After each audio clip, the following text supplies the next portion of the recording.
नमस्कार दोस्तों, आप सभी का स्वागत है हमारे YouTube चैनल राज लीगल ऐड में। और हम बात करेंगे इलाहाबाद हाई कोर्ट के एक जजमेंट के बारे में जो अभी हाल ही में दिया गया है। इलाहाबाद हाई कोर्ट ने एक महत्वपूर्ण निर्णय में यह कहा कि नाबालिग को भी अग्रिम जमानत यानी कि एंटीसिपेटरी बेल हासिल करने का अधिकार है। किसी मामले में गिरफ्तारी या निरुद्ध किए जाने की आशंका होने पर भी अग्रिम जमानत की याचिका दाखिल कर सकता है। एंटीसिपेटरी बेल के लिए वह अप्लाई कर सकता है। किसी भी मामले में उसको लगता है कि वह गिरफ्तार हो सकता है कभी भी पुलिस से, जैसे एक वयस्क व्यक्ति सोचता है, उसी तरह एक बालक के मामले में भी यह चीज़ें लागू होती हैं। यह बातें इलाहाबाद हाई कोर्ट ने कही हैं।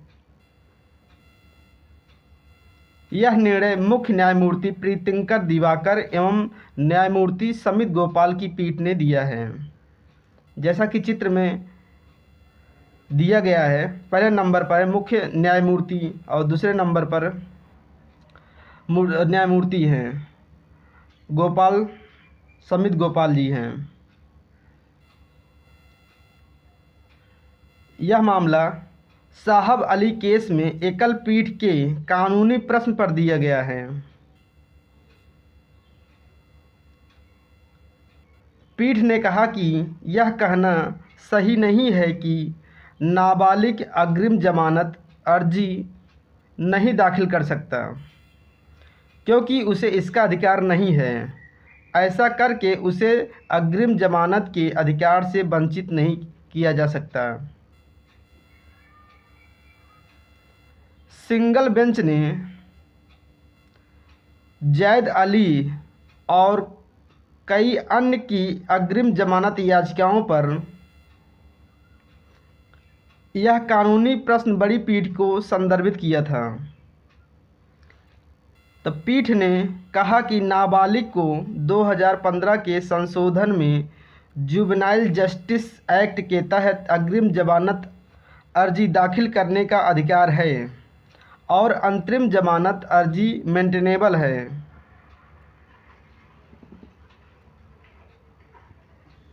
क्योंकि धारा 438 सीआरपीसी में किशोर की ओर से अग्रिम जमानत अर्जी दाखिल करने पर कोई रोक नहीं है।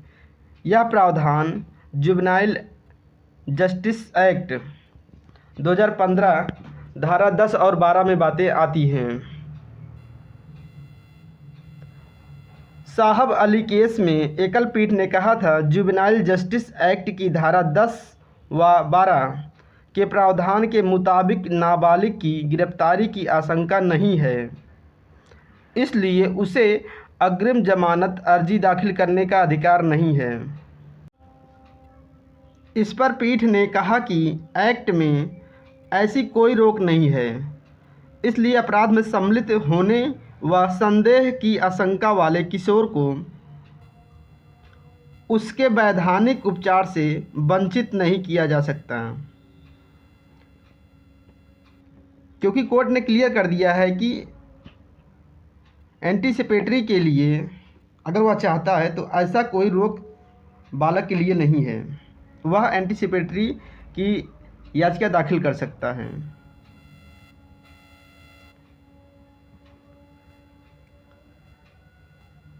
यदि उसे अपनी गिरफ्तारी की आशंका हो तो कानून ने ऐसी स्थिति में धारा 438 के तहत अग्रिम जमानत की मांग करने पर कोई रोक नहीं लगाई है।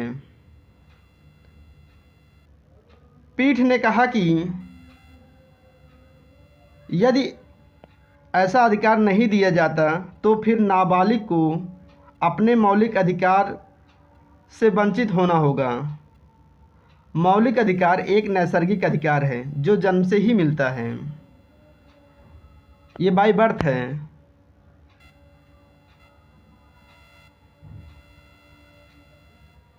आइए देखते हैं धारा 12 क्या कहती है। Juvenile justice care and protection act 2015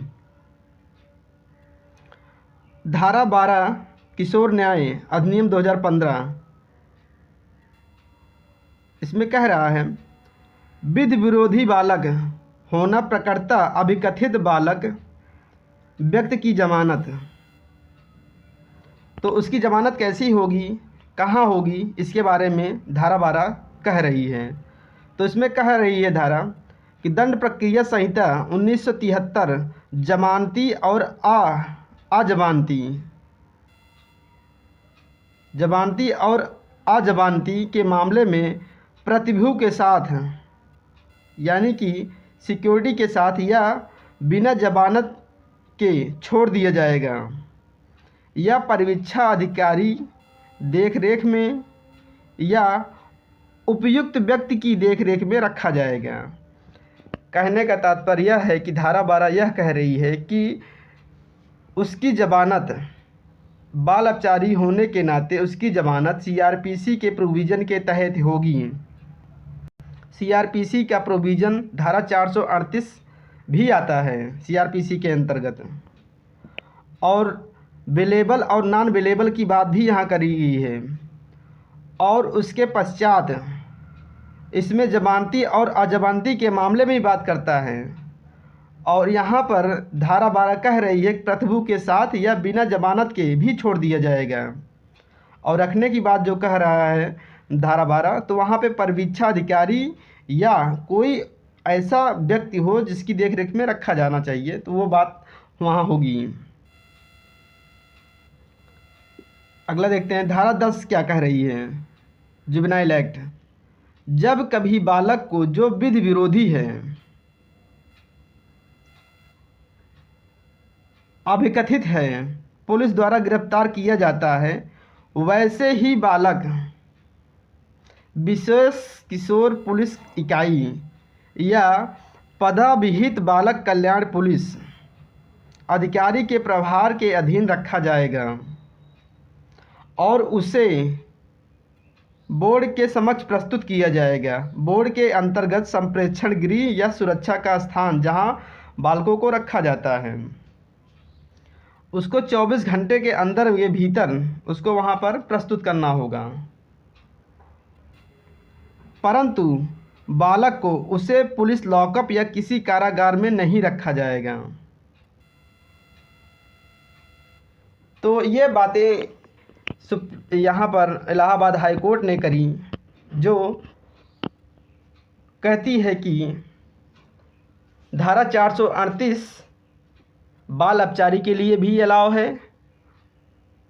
जैसे उसको किसी मामले में गिरफ्तार होने की आशंका है या उसको लग रहा है कि पुलिस हमें पकड़ने आ रही है, तो वो इस मामले पर 438 सीआरपीसी की धारा इस्तेमाल कर सकता है। इसमें कोई रोक टोक नहीं है। ये बहुत महत्वपूर्ण फैसला है। इलाहाबाद हाई कोर्ट का ये जजमेंट कई अन्य मामलों के लिए यह एक पथ प्रदर्शक बनेगा। किशोर के मामले में वीडियो हमारे चैनल को सब्सक्राइब करें, वीडियो को लाइक करें, शेयर करें, कमेंट करें और मिलते हैं नेक्स्ट वीडियो के साथ। धन्यवाद।